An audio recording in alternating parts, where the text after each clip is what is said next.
कैसी महिला साइंटिस्ट जिसने कभी शादी नहीं की। वो कहती थी I am wedded to physics. Nobel prize की हकदार थी, पर 1940s की पुरुष प्रधान दुनिया ने उन्हें वो सम्मान भी नहीं दिया। जिन्हें पूरी जिंदगी कहा गया कि तुम फिजिक्स नहीं कर पाओगी, छोड़ दो, लेकिन वो विदेश से फिजिक्स में पीएचडी करने वाली पहली भारतीय महिला बनी और वो काम करके दिखाया जो आज डार्क मैटर रिसर्च का फाउंडेशन माना जाता है। मैं बात कर रहा हूँ डॉक्टर बिभा चौधरी की, और उनकी कहानी इस देश की हर महिला को पता होनी चाहिए। डॉक्टर बिभा का जन्म 1913 में कोलकाता में हुआ। उनका परिवार राजा राम मोहन रॉय के ब्रह्मो समाज से जुड़ा था, जो महिलाओं के शिक्षा और सामाजिक बराबरी की बात करता था। 1934 में जब उन्होंने कैलकाटा यूनिवर्सिटी से एमएससी फिजिक्स शुरू किया तो वो 24 स्टूडेंट्स के बैच में अकेली लड़की थी। 1936 में वो यूनिवर्सिटी हिस्ट्री की तीसरी महिला बनी जिसने फिजिक्स में पीजी किया, लेकिन उनका रियल स्ट्रगल रिसर्च के वक्त शुरू हुआ। सुपरवाइजर डीएम बोस ने पहले ही मना कर दिया था कि कॉस्मिक रिसर्च पहाड़ों पर होती है और औरतों के लिए अनसुटेबल है, और डॉक्टर विभा ने हार नहीं मानी, अपने सुपरवाइजर को मना कर ही छोड़ा। पर जानते हैं डॉक्टर विभा का काम क्या था? समझाता हूँ। स्पेस से हर वक्त हाई एनर्जी रेज हमारी धरती पर गिरती हैं, जिन्हें हम कॉस्मिक रेज कहते हैं। जब ये धरती के एटमॉस्फेयर से टकराती हैं तो ये टूट कर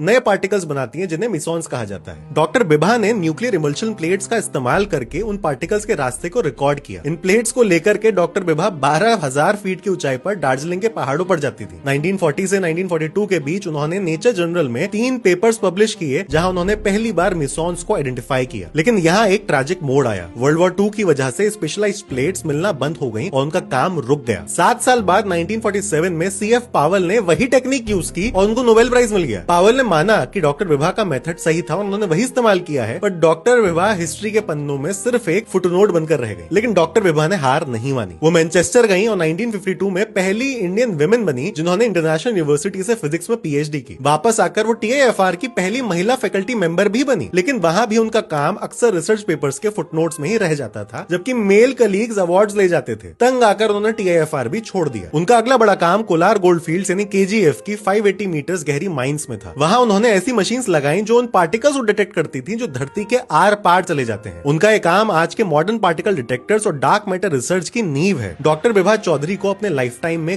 कोई बड़ा नेशनल अवार्ड नहीं मिला। 1976 में रिटायरमेंट के बाद भी वो आखिरी सांस तक रिसर्च करती रही। उन्होंने भारत में साइंस का वो रास्ता बनाया जिस पर आज करोड़ों महिलाएं चल रही हैं और देश का नाम रोशन कर रही हैं। तो अब इस वीडियो को कॉस्मिक रेस की तरह फैलाएं और उनकी कहानी हर व्यक्ति तक पहुंचाएं। ऐसी और स्टोरीज के लिए फॉलो करना ना भूलें।